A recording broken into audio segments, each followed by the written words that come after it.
Bueno, lo primero, muchas gracias a la Fundación Rafael del Pino por darme la oportunidad de moderar esta mesa entre dos grandes figuras de las relaciones internacionales y también agradecerles a ustedes el haber venido.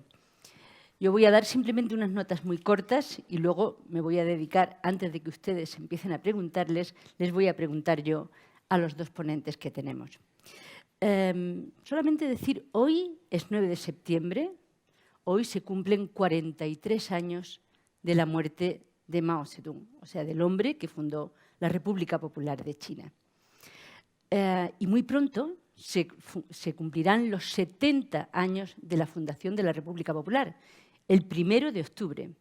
Y ese 1 de octubre, que estaba previsto que Xi Jinping lo celebrara por todo lo grande, con un desfile que va a hacer un desfile militar y también un desfile civil en el que están previstos que participen 100.000 personas, o sea, él quería hacer una celebración tremenda.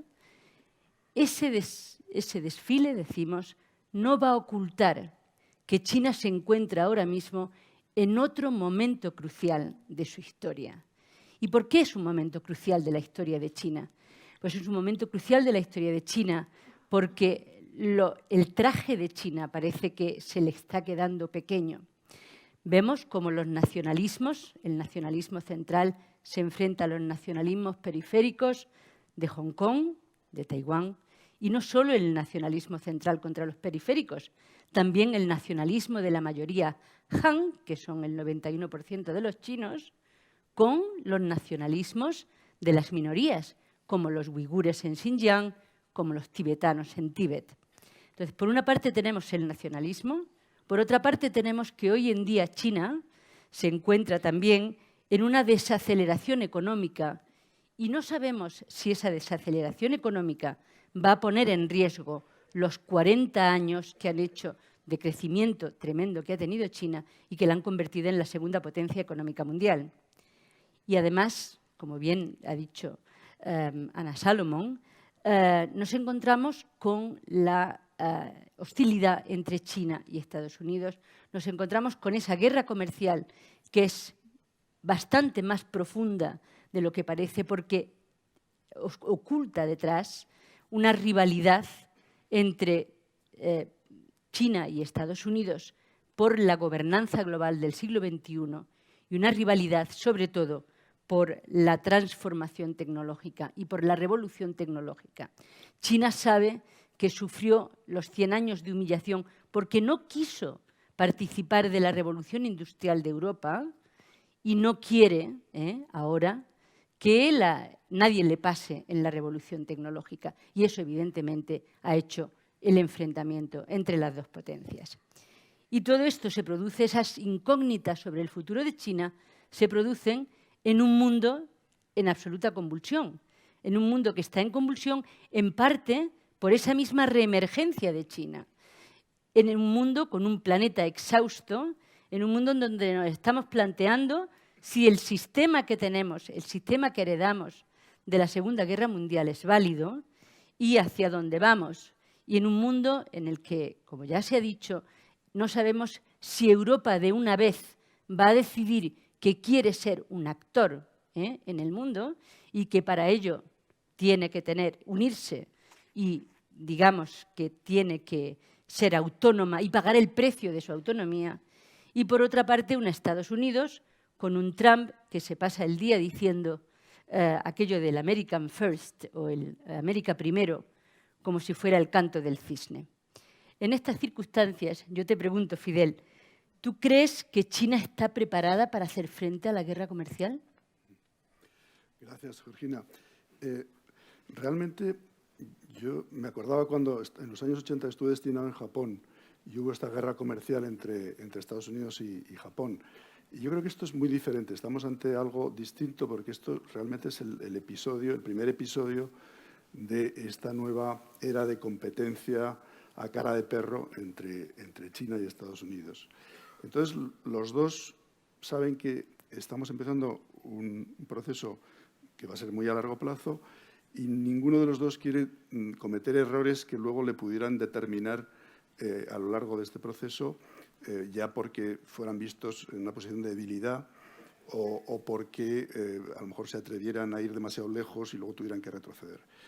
Entonces, yo por el momento veo que los dos están aguantando el tirón. Es una guerra de desgaste, las economías de ambos países están sufriendo, pero ninguno de los dos está sufriendo lo suficiente como para ceder en lo fundamental. Quizás China tiene una carta que Estados Unidos no tiene, y es que hay elecciones en Estados Unidos dentro de un poquito más de un año, ¿no? Y entonces ahí, es decir, y de hecho Trump en sus tweets pues lo dice a menudo, que sospecha que China pudiera querer apostar por cerrar el acuerdo comercial con su sucesor, si fuera demócrata, ¿no? Es decir, si él perdiera las elecciones, sí. Aunque él, por supuesto, no considera que esa hipótesis tenga ninguna verosimilitud, porque va a ganar él, pero, en fin, en el caso extrañísimo que ganara un demócrata, pues China haría un acuerdo más fácilmente con su sucesor. Bueno, esto es posible que suceda, pero vamos a ver, viendo los tiempos, tenemos 1 año y 4 meses hasta que empezará la nueva administración en enero del 2021, ¿no? 2021. Y luego, pues, empieza la confirmación de altos cargos, etc. Es decir, yo creo que la administración nueva no estaría operativa hasta dentro casi de 2 años para cerrar unas negociaciones. 2 años es un periodo ya largo y yo creo que ambas partes preferirían cerrar un acuerdo ahora. Ahora bien, hay un campo en el que China está sufriendo más que Estados Unidos, y es que muchas empresas americanas, y no solo americanas, se están yendo de China, están buscando otros lugares porque realmente han visto que el estar en China era una fuente de riesgo político y de incertidumbre. Y bueno, pues yo he visto el dato del 40% de las empresas del American Chamber of Commerce en China se han ido o están pensando en irse pues, a lugares como Sudeste Asiático o México y otros países que tienen acuerdos comerciales con Estados Unidos. Entonces, bueno, esto plantea la famosa cuestión del decoupling, ¿no? de la desconexión entre las dos economías. Si se rompen o se redespliegan las cadenas de valor que vinculaban a Estados Unidos y a China, pues podemos estar ante un escenario pues, de una economía que en determinados sectores se van separando, ¿no? Es verdad que si hay un acuerdo comercial esto cambia las cosas, pero cambia las cosas en algunos sectores sí y en otros no. Yo diría que un acuerdo comercial promovería más globalización, porque promovería más intercambios y por lo tanto, más interdependencia, pero en cambio las medidas de carácter tecnológico que Estados Unidos ha adoptado contra Huawei, por ejemplo, por el contrario, promueven la desglobalización, por lo menos en ese sector, porque esa desconexión no va a depender ya de un acuerdo comercial, sino que tiene su propia lógica, que es la lógica de la seguridad. Y ahí Estados Unidos quiere no ser vulnerable ante una excesiva dependencia económica con China, y China, a su vez, pues está haciendo exactamente lo contrario. Es decir, se da cuenta que dependía excesivamente de Estados Unidos en algunos sectores, como semiconductores, y quiere ser autónoma lo antes posible.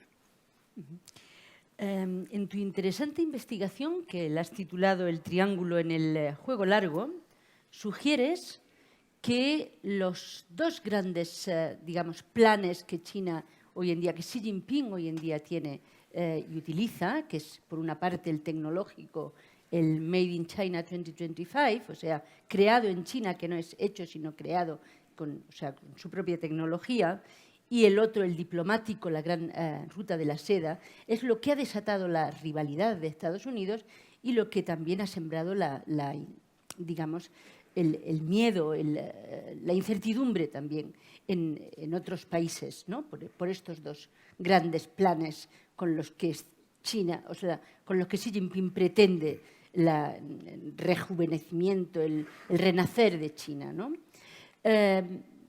Yo querría saber si tú consideras que para que Europa juegue el papel de tercer vértice de ese triángulo que tú mismo mencionas en el texto, si para jugar ese papel de tercer vértice del triángulo sería necesario que Europa consolidase el alejamiento que le ha impuesto ahora mismo Trump.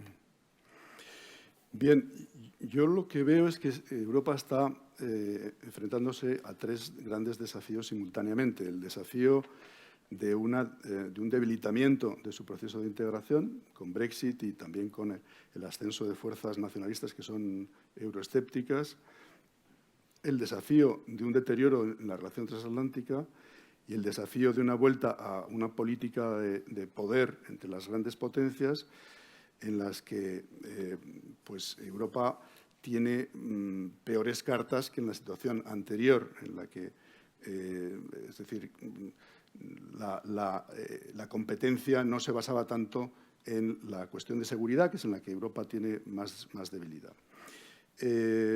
Europa ha hecho, yo creo que, un esfuerzo en este año por tratar de lanzar el debate de la autonomía estratégica. En relación con China, en concreto, ha lanzado pues, una serie de medidas defensivas, como el procedimiento de control y de seguimiento de inversiones extranjeras, que sobre todo está enfocado hacia inversiones chinas que pueden perjudicar intereses europeos. También en la comunicación de la Comisión y del Consejo, en la que se proponen medidas, pues, regular subsidios estatales, también pensando en China, o mercados públicos, o reciprocidad, es decir, cuestiones para reequilibrar la relación con China. Y hemos dado un paso por poner más en valor la unidad europea y, digamos, los activos que tenemos, utilizarlos para tener una relación más simétrica cuando negociamos con China. Ahora bien, yendo al núcleo de tu pregunta, es decir, yo no pondría a China y a Estados Unidos en el mismo plano para Europa. China es un gran socio comercial y de inversión, Estados Unidos también lo es, pero es que Estados Unidos además es un aliado y, por lo tanto, en temas de seguridad y en temas de valores siempre vamos a estar más cerca de Estados Unidos. No quiere decir que vayan a estar en todo, pero yo creo que más allá de esta administración hay que ver el largo plazo, y en el largo plazo yo creo que vamos a tener más coincidencias con Estados Unidos en estos temas que son centrales. Además, nos podemos encontrar con que Estados Unidos va a mirar más a partir de ahora al escenario ese, como decía Anna Salomon, el centro geopolítico del mundo va a estar más en Asia-Pacífico que en Europa, y, por tanto, se va a desentender, al menos psicológicamente se va a empezar a desentender de Europa para centrarse en lo que considera su desafío central, que es el ascenso de China.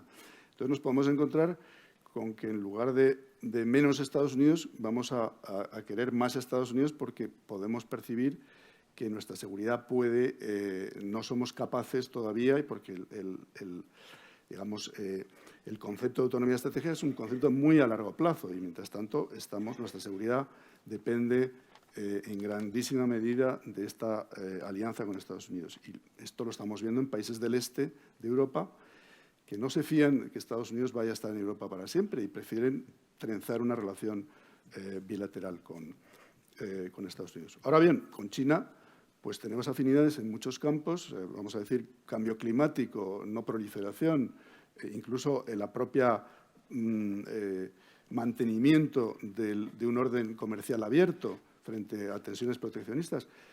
Y en todas esas cuestiones pues estaremos al lado de China. Es decir, yo creo que Europa debe fijar cuáles son sus intereses fundamentales y jugarlos con quien tengamos mayor afinidad en cada caso, ¿no? Con Estados Unidos en seguridad y valores, a veces también algunos temas económicos, y con China en todos los temas que he mencionado. Antes has mencionado a Huawei y, bueno, Estados Unidos primero intentó frenar a ZTE y luego ha intentado frenar a Huawei. Y al final, como bien has dicho, pues esto lo único que ha producido es que Huawei se ha puesto las pilas y ha dicho, bueno, pues yo lo que estoy dependiendo demasiado de Estados Unidos Y pues es bastante bueno esto de independizarme, ¿no? Y dejar de, o sea, yo mismo voy a fabricar mis semiconductores y no voy a ser tan vulnerable a lo que Estados Unidos quiera. Yo me pregunto, ¿no habría sido más inteligente o mejor el que, digamos, el aunar los esfuerzos tecnológicos y con toda la creatividad que ha tenido Europa, que ha tenido Estados Unidos a lo largo de 200 años, haberla tratado de impulsarla en lugar de tratar de frenar a la tecnología ajena? Bien, bueno, eso es una pregunta muy interesante y complicada, pero vamos, por resumir, yo veo hay dos debates. Uno, el debate sobre la política industrial, es decir, si queremos tecnología, ser más fuertes y tener tecnologías propias, hay que tener un mayor protagonismo de los poderes públicos para impulsarla, como tuvimos en Europa en el caso de Airbus o en el caso de Galileo, o hay que dejar simplemente las fuerzas del mercado que hagan su trabajo y no interferir. Este debate lo han impulsado Alemania y Francia. Las instituciones europeas van a tener que implicarse porque hay cuestiones de competencia, hay cuestiones de subsidios estatales, de regulación, y todo eso va a estar en la agenda de la nueva Comisión desde el primer día. Pero es que en Estados Unidos, que es un país que todavía más reacio a la intervención estatal en la economía, pero sin embargo, ¿qué ha pasado con 5G? En 5G se han encontrado con que no tenían ninguna empresa que pudiera competir en la liga de los campeones. Es decir, la liga de los campeones estaba Huawei, hay dos empresas europeas, Ericsson y Nokia. Está Samsung y algunas poquitas más, pero Estados Unidos no tenía ninguna empresa entre estas grandes en este sector. Entonces, realmente se han dado cuenta que había un fallo de mercado y que ya hay un debate también incipiente, pero que está ahí, yo lo percibo, para ver si realmente tendría que haber más intervención estatal para fortalecer su capacidad científica y tecnológica. El segundo debate es el debate de la seguridad, y lo hemos visto también con motivo del 5G.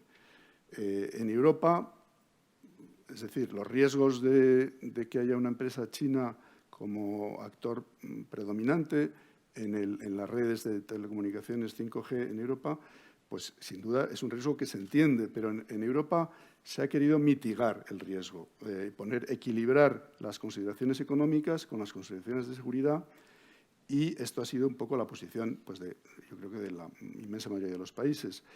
¿De qué riesgo estamos hablando? Estamos hablando del riesgo de la información que pueda escaparse a través de las redes y caer en manos de un país como China, pero también del riesgo de que el 5G, todo el mundo sabe que va a ser quizás la infraestructura crítica más sensible, porque de ahí van a colgar pues, todas las grandes tecnologías del futuro, ¿no?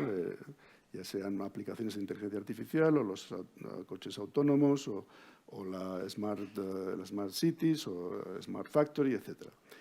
Entonces, ahí realmente tenemos otra visión que Estados Unidos. Estados Unidos piensa que solo la exclusión de las empresas chinas proporcionan un entorno seguro en el que poder comunicarse en confidencia pues, con sus socios a través de incluso de todas las redes que pasan por las bases militares en Europa, por la propia red de la OTAN, etc.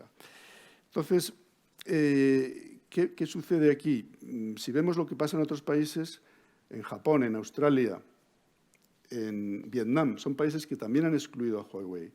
Y son países que conciben y seguramente están reflexionando sobre cómo sería un escenario de conflicto con China el día de mañana. Y ese conflicto en China, pues todos los analistas militares te van a decir que la primera fase de cualquier conflicto bélico del futuro va a ser en el campo cibernético.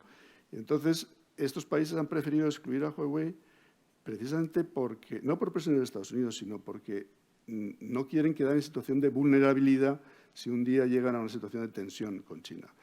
En Europa, estos escenarios, estas hipótesis nos pillan lejos. China no es una amenaza militar en Europa, Europa está lejos de Asia, pero de alguna manera tenemos que, yo creo que al menos tomar conciencia de que estamos cambiando hacia un mundo más duro en el que, así como la globalización todo el mundo ganaba, win-win, pero en el mundo en la lógica de la geopolítica, pues es un juego de suma cero, o al menos así se percibe. Es decir, si uno gana es porque otro pierde. Entonces, este mundo más duro, no digo que nos pleguemos a él, pero sí tenemos que conocerlo para, como decía un jefe mío, no hacernos trampas en el solitario. Vemos que Rusia, después de la anexión de Crimea, Europa, Occidente en general, ha tenido una actitud muy, muy fuerte contra Rusia, ¿no? De sanciones y tal. Y esto pues, ha llevado, en cierta medida, a Rusia a echarse en los brazos de China, ¿no? ¿El futuro de Europa crees que pasa por recuperar a Rusia? ¿Puede Europa tener algo que hacer si no vuelve a atraer a Rusia dentro de su esfera de influencia? Bien, efectivamente, hemos visto en los últimos años cómo China y Rusia se iban acercando hasta conformar lo que algunos llaman una entente, ¿no? Sino una verdadera alianza. El comercio en todos los sectores, ¿no? El comercio entre Rusia y China pues, ha aumentado en el último año un 27%, está ahora en 107.000 millones de dólares. China y Rusia por primera vez han llevado a cabo maniobras militares conjuntas en Siberia el año pasado. Y en lo político, pues el presidente Xi Jinping y el presidente Putin se han reunido desde que el presidente Xi Jinping es presidente, es decir, desde 2013. En 6 años se han reunido ya, han tenido 26 encuentros entre ellos, que da una muestra de la voluntad que tienen de estar concertados, ¿no? Y eso a pesar de que Rusia mira con desconfianza pues, estos designios chinos de estar presente en toda Asia Central a través de la nueva ruta de la seda, pero han superado esas desconfianzas porque consideran que en estos momentos el estar más juntos les da fuerza. Eso, indudablemente, desde la óptica del equilibrio de poder, no es bueno para Estados Unidos y para Europa, porque indudablemente está induciendo un equilibrio de poder desfavorable para nosotros y favorable para China. Esto se puede modificar. Bien, estamos viendo iniciativas en ese sentido. El presidente Macron se ha reunido con el presidente Putin este verano. Ahí hay una apertura. El presidente Trump quiere invitar a Rusia a participar en el G7 de nuevo e incluso invitarle a la reunión del año que viene en Miami. Todo pasa, indudablemente, por una solución para el problema de Ucrania, que ahora no se ve, pero en fin, hemos visto ya hace unos días el intercambio de prisioneros entre ambos. Es decir, hay movimientos. Yo creo que, desde luego, para Europa y Estados Unidos tendría mucho más sentido una Rusia que no estuviera tan cercana a China. Y para Rusia también, yo creo que el ser un socio menor de China tampoco les debe producir una enorme comodidad y preferirían tener más capacidad, más cartas y poder jugar a veces con Europa y con Estados Unidos, a veces con China, dependiendo del tema, pero sin verse tan alineados en una entente cerrada con China, ¿no? Finalmente, Fidel, ¿tú consideras la guerra comercial como la tapadera de una lucha por la supremacía tecnológica y por la hegemonía mundial? ¿Crees que esa es la primera etapa de esa confrontación entre las dos potencias? Pues la respuesta corta es que sí. Es decir, China ha acumulado un enorme poder económico, que también se traslada, lógicamente, pues, al campo político y al militar, y eso ha cambiado, digamos, la configuración del sistema mundial tal como lo conocíamos.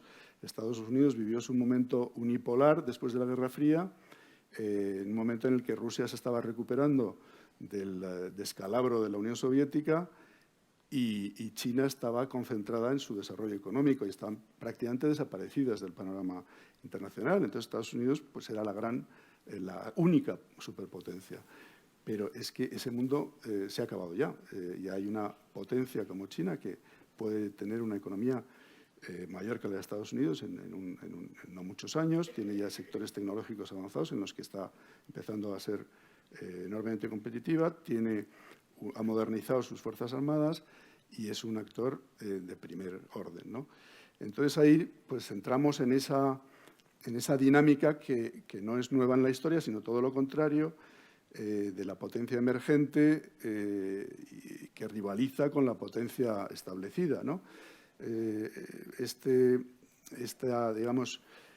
imagen de la trampa de Tucídides que mi profesor en Harvard, Graham Allison, pues, ha conseguido popularizar y que yo creo que tiene el mérito de poner lo que está pasando actualmente en una perspectiva histórica. Es decir, ha pasado muchas veces antes y a veces se ha resuelto de forma conflictiva y a veces no. En fin, el futuro está abierto y no está predeterminado, ¿no? Pero China y Estados Unidos, esta metáfora de Tucídides la ven de maneras muy, muy diferentes, ¿no? Para China es algo casi natural, porque ellos en sus 5.000 años de historia han pasado por momentos de declive, por momentos de resurgimiento. Entonces ahora ya ellos se sienten que están en un momento de ascenso y, por lo tanto, les suena, este relato les suena que es favorable para ellos, ¿no? Y, de hecho, yo, en la única ocasión que he tenido de estar con el presidente Xi Jinping, en una escala que hizo en España hace 3 años, acompañándola entonces vicepresidenta del Gobierno, acababa de ser la elección de Trump y le preguntó a la vicepresidenta por las relaciones con Estados Unidos y él mencionó la trampa de Tucídides. Dijo, yo espero que no caigamos en esa trampa porque sería malo para los dos y es un juego muy peligroso, ¿no? Pero en cambio Estados Unidos, que es un país de 250 años y que su trayectoria ha sido ascendente, pues realmente se ha encontrado en la cúspide del poder mundial desde hace 100 años y no tiene ninguna experiencia de declives y de ciclos de decadencia y de resurgimiento. Y entonces, para Estados Unidos es difícil aceptar este relato que implica, de alguna manera, la trampa de Tucídides. Ahora, también Estados Unidos tienen, y de hecho se está empezando a hablar del momento Sputnik, ¿no? Tienen esta capacidad de recuperación y de aceptar la competencia. El momento Sputnik, refiriéndose pues, a final de los años 50, cuando los rusos se pusieron a la cabeza de la carrera espacial, y que ahora pues, podría ser un acicate para que Estados Unidos recuperara sus mejores energías y las pusiera al servicio pues, de mejorar sus infraestructuras, de mejorar en fin, de seguir siendo punteros en las grandes tecnologías.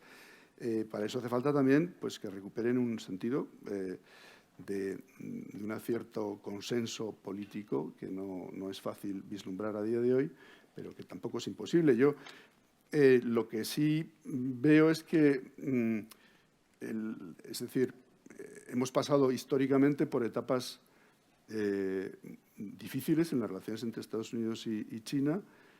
Hay que acordarse de la guerra de Corea en los años 50, en la que murieron 54.000 norteamericanos y 500.000 chinos, que no nos acordamos, ¿no? Es decir, eso sí que fue un conflicto abierto entre los dos que fue tremendamente sangriento. Yo no creo que estemos ahora ahí, entre otras cosas, pues porque el arma nuclear proporciona una estabilidad especial, pero indudablemente el peligro de conflicto existe y yo creo que está en fin, desde luego, ambas partes yo creo que son conscientes de que no deben dejarse resbalar por esa pendiente. Muchas gracias. Manuel, a ver,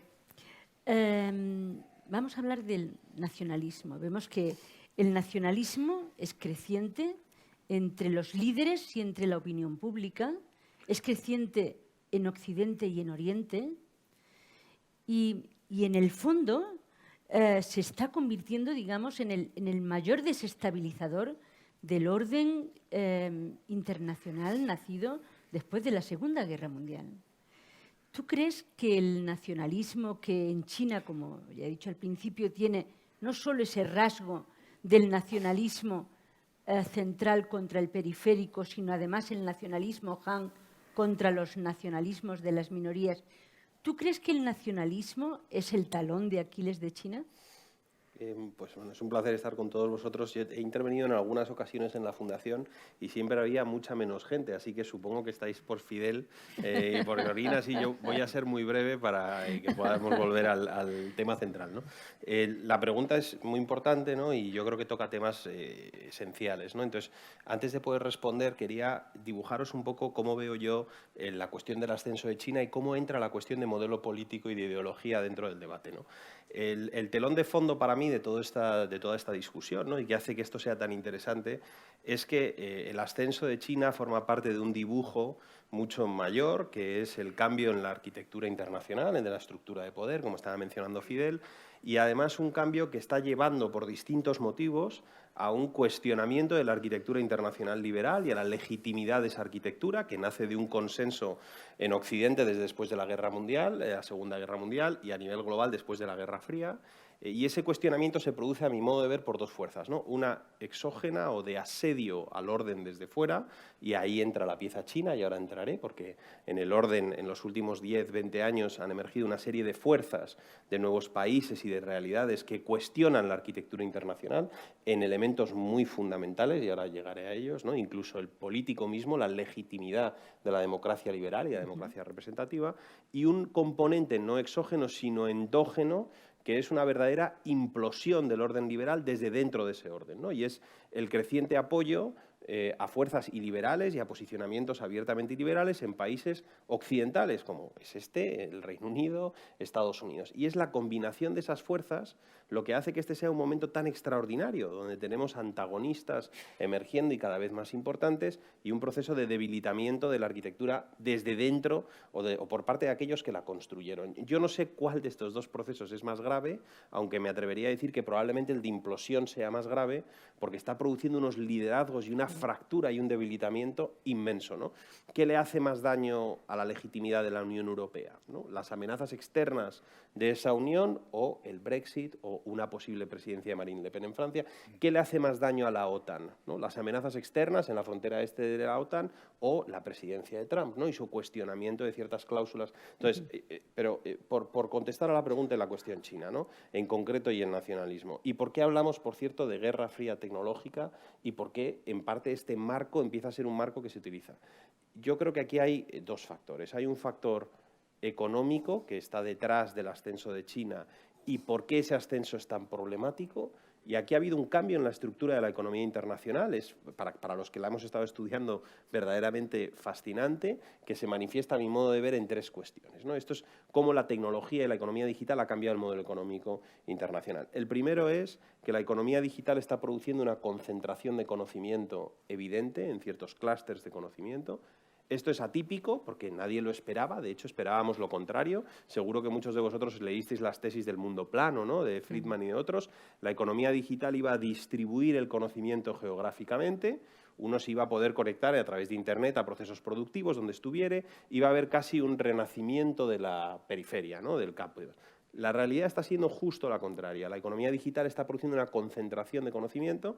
Esto lo estamos viendo, por cierto, en España ha habido un debate largo sobre la España vacía, ¿no? O vaciada, la despoblación de las provincias y la pérdida de oportunidad económica. Bueno, ¿dónde se encuentran los grandes polos de conocimiento en estos momentos? Eminentemente en China y en Estados Unidos. Entonces, hay una clarísima competencia que se está agravando por el talento y estos dos países resulta que están en ambos polos de colisión. La segunda es que el sector empresarial se está segregando a nivel internacional Y se están produciendo dos tipos de empresas, unas que son productivas y competitivas, eminentemente plataformas, empresas que hacen uso de información y de datos y que están concentrando el crecimiento de la productividad. Esto es muy trascendental porque te dibuja un mapa empresarial altamente competitivo, sobre todo en el apartado tecnológico, ¿no? ¿Por qué se produce la colisión entre China y Estados Unidos en lo comercial, en primera instancia en lo tecnológico? Uno de los motivos es una competencia salvaje por el control de la frontera tecnológica en mercados que cada vez son más de suma cero, donde tú tienes uno o dos actores con un poder oligopolístico, si no monopolístico, en esos sectores. ¿Dónde están las grandes empresas tecnológicas en este momento? En China y en Estados Unidos. De las empresas más grandes de Internet, las 20 más grandes, no hay ninguna europea, son todas chinas y norteamericanas. Esto nos plantea un problema muy grave a los europeos, pero si queréis después hablamos de ello, ¿no? Por no extenderme. Y la tercera es que la transferencia tecnológica también se está concentrando. Si veis los polos de creación de empresas, de startups, de avance tecnológico en estos momentos están en China y en Estados Unidos. Si os enseñara un mapa ahora mismo de dónde están las grandes startups, las de mayor éxito en estos momentos, los unicornios del entorno tecnológico, veríais dos grandes espacios, China, Estados Unidos, por cierto, Europa quedándose atrás, América Latina y demás. Por lo tanto, primer punto que yo creo que es que a veces se nos escapa a los que estudiamos política internacional.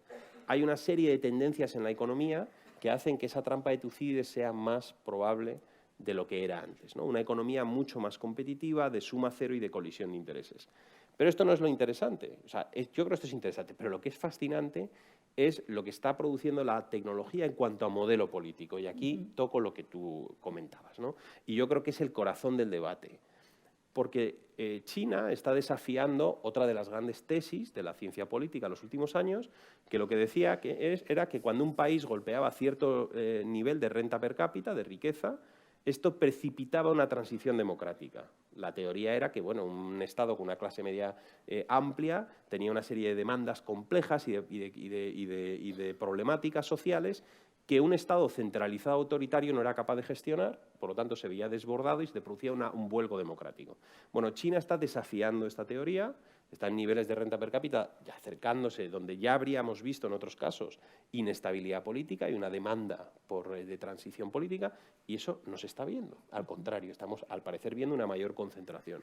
Por lo tanto, punto uno, China parece desafiar, y esta es la gran pregunta de la ciencia política en relación a China. ¿Hasta cuándo va a poder China desafiar? ¿Vamos a ver un país que se meta de lleno en niveles de renta per cápita elevados, una economía compleja, una sociedad compleja, gobernada por un sistema centralizado autoritario, etcétera? Esta es una pregunta que yo creo que está ahí y es el telón de fondo de la disputa. Porque en Estados Unidos, en el Departamento de Estado, no lo pondrán en estos términos, pero la realidad es que aquí había un gran consenso entre Occidente y China. Y ese consenso era, nosotros abrimos nuestros mercados, permitimos la entrada de China a la Organización Mundial de Comercio porque con la convergencia económica se produce una convergencia política. Y eso no se está produciendo. Y eso ha producido un cambio en Estados Unidos y lo que estamos viviendo es el ajuste de esa posición, que es ya no vamos a abrir y converger, vamos a cerrar y contener, ¿no? Y además China está haciendo un uso de la tecnología que yo creo que plantea serios problemas en Occidente. En primer lugar, porque está haciendo un uso de la tecnología para reprimir a ciertas minorías y disidentes, los uigures que comentabas en Xinjiang, lo que está pasando ahora, por ejemplo, en Hong Kong, ¿no? ¿Por qué están tirando postes con cámaras de reconocimiento facial en Hong Kong? Porque son plenamente conscientes de que hay un aparato muy sofisticado de captura y reconocimiento facial y registro de la oposición o captura y reconocimiento por iris. Es complejo, ¿no?, el sistema que se ha constituido. Y con esto termino y respondo a tu pregunta sobre cuál es el punto débil, yo creo, o el corazón de este debate, va más allá del uso de la tecnología y es el siguiente. Si lo pensáis, uno de los grandes argumentos prodemocráticos del siglo XX y de esta parte del XXI era que la democracia funciona como un sistema nervioso. En el fondo, los sistemas políticos uno los puede entender como sistemas de información, porque lo que hacen es construir canales para transportar información del parecer de la gente al corazón del gobierno, ¿no? Amartya Sen tenía una anécdota, una frase muy famosa, que él siempre ha dicho que el motivo por el que él defiende la democracia es porque él es incapaz de encontrar un solo caso en el siglo XX de una hambruna en una democracia. ¿Por qué es eso significativo? Porque él lo que decía es que una democracia, antes de permitir ese nivel de dolor en una parte de su cuerpo político, reacciona e impide que se produzca una hambruna. Lo que los chinos nos dicen, algunos colegas, y están empezando a escribir sobre ello, es que a través del uso de la tecnología, del Big Data y de la inteligencia artificial, van a ser capaces de conocer el parecer de sus ciudadanos sin la necesidad de todo el andamiaje democrático, sin la necesidad de la libertad de prensa, de la libertad de asociación o política o de elecciones. Eso se va a saber a través del uso de la tecnología y, por lo tanto, van a poder prescindir. Entonces, yo creo que este es el kit del reto. Emerge un país inmenso, sofisticado, con capacidad tecnológica, que plantea un modelo radicalmente distinto del nuestro y nos dice que nos gana en el corazón del argumento democrático. Va a ser capaz de responder mejor a las necesidades de sus ciudadanos, incluso anticiparlas. Y ese yo creo que es el debate al que nos tenemos que enfrentar de manera frontal, ¿no? Que son nuestras ineficiencias, aparentes ineficiencias, frente a una especie de tecnocracia autoritaria, centralizada, sostenida por esa tecnología, que puede, perdón, y con esto ya de verdad termino, puede cambiar la ecuación y la balanza de la pregunta que yo os decía antes. ¿Cuándo se va a producir esa transición democrática? Hay gente en China que te dice, en nuestro caso a lo mejor hemos superado lo que llevó al colapso de la Unión Soviética y otros regímenes centralizados autoritarios. ¿Por qué? Las ineficiencias del sistema las vamos a resolver a través del uso de la tecnología. Bueno, vivimos en un mundo multipolar y nos damos cuenta de que vivimos también en la mayor crisis del multilateralismo. Y vemos cómo China y Europa han firmado pues, el acuerdo nuclear, defienden el acuerdo nuclear, defienden la reforma de la OMC, o sea, de la Organización Mundial del Comercio, y son, digamos, los firmantes y además los grandes defensores del Acuerdo de París del cambio climático, ¿no? ¿Tú crees que un mayor entendimiento entre China y Europa facilitaría el resurgir del multilateralismo? O sea, ¿conseguiríamos reforzar el multilateralismo con ese entendimiento entre China y Europa? Nosotros yo hace unos años participé en un proyecto europeo de investigación donde preguntábamos a élites políticas, esto eran congresistas, senadores, jefes de gabinete en Europa y en Estados Unidos, sobre distintos temas de seguridad. Fue la mayor encuesta que se hacía de este estilo desde el final de la Guerra Fría. Y entre las preguntas, lo que buscábamos era diferencias o similitudes entre las posiciones a los dos lados del Atlántico. Bueno, encontramos similitudes en un montón de temas, en la guerra contra el terrorismo, el futuro de la OTAN, extraordinario. Creíamos que íbamos a estar en mayor desacuerdo, ¿no?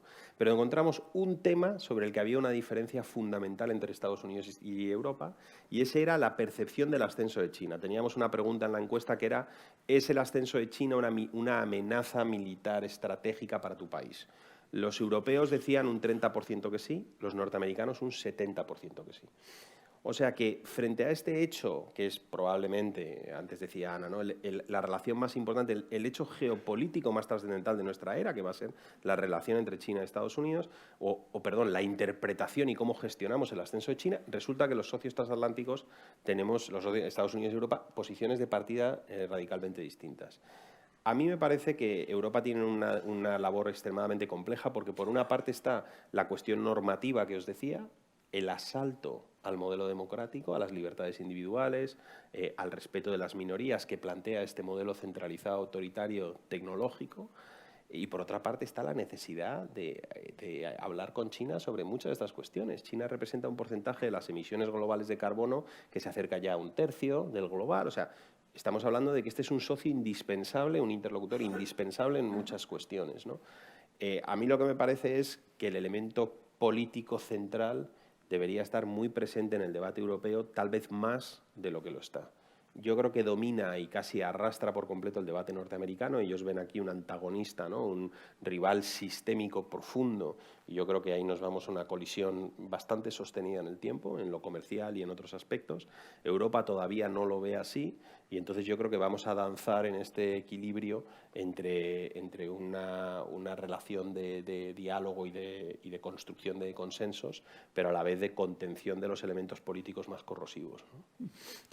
precisamente, bueno, tú hablabas de modelo y China, después de haber sacado de la pobreza a 800 millones de personas, algo que nunca se ha hecho en la historia, en tan solo 40 años, pues ha llegado a la conclusión, lo dijo Xi Jinping en el Congreso del Partido Comunista del año pasado, ha llegado a la conclusión de que el modelo de China tal vez es un modelo mucho mejor para los países en vías de desarrollo que el modelo occidental. ¿Por qué? Pues porque el modelo de China tiene como principal acicate el crecimiento económico, en vez de los valores, la democracia, lo que tenemos en Occidente, ¿no? Entonces, ahí, precisamente porque Xi Jinping ha salido ya adelante y dice, no, yo estoy dispuesto a que en los países en vías de desarrollo este modelo, exportar, digamos, este modelo, ha invitado, ahora mismo hay 50.000 estudiantes africanos en China, esto ha hecho también, o sea, la Unión Europea le ha puesto nerviosa y es lo que ha llevado a la Unión Europea a declarar a China un rival sistémico, ¿no?, en cuanto al modelo. Entonces, yo me pregunto, ¿no sería mejor en un momento en que vemos, o sea, el planeta está prácticamente exhausto, y al mismo tiempo la desigualdad es la gran amenaza y es en parte lo que está impulsando los populismos, lo que está haciendo que nuestro sistema no funcione? ¿No sería mejor llegar a una especie de acuerdo entre los dos sistemas en lugar de tratar de combatirlo?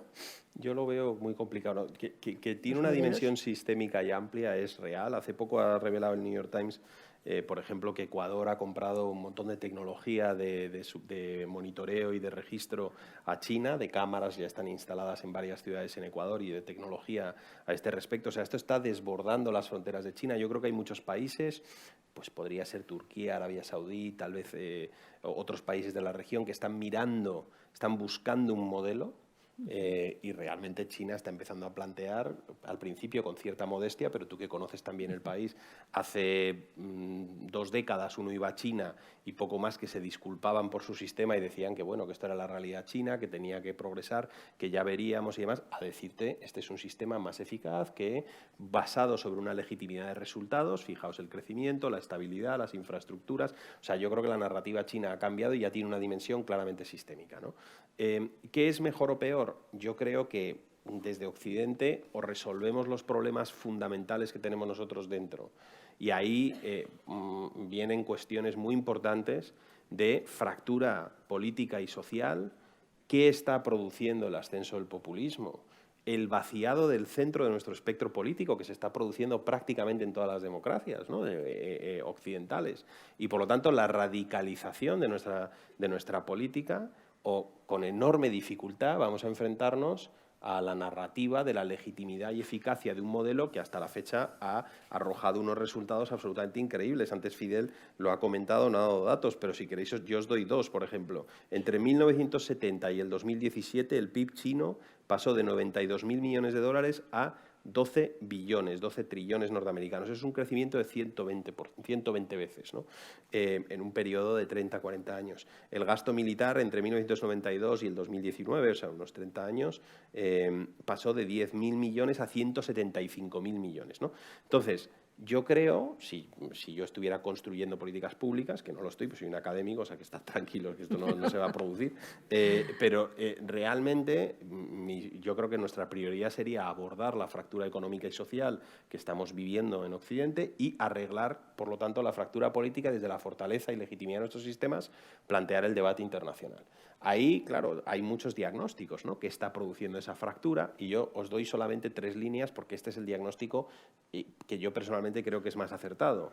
Si veis lo que ha pasado, la incidencia de la transformación tecnológica en el mercado laboral y en la generación y distribución de rentas en Occidente, yo os dejo solo con un mensaje. Se ha producido, y esto ya está, hay una auténtica avalancha de datos de la OCDE, me leí ayer un informe de MIT sobre esta cuestión, se ha producido una clarísima estagnación, congelación de rentas y declive de rentas en las clases medias occidentales, Ese declive está produciendo un aumento clarísimo de la precarización de estos sectores. Esto está teniendo consecuencias económicas muy claras y sociales muy claras, un aumento del dolor social en muchas de sus manifestaciones, desde suicidio, abusos de sustancias en un montón de sitios, y un comportamiento político, porque conocemos la economía política de estos procesos que te llevan al miedo y pesimismo sobre el futuro, al cuestionamiento de las élites políticas y, por lo tanto, empezamos a saber que el vaciado de la clase media te produce el vaciado del centro del espectro político.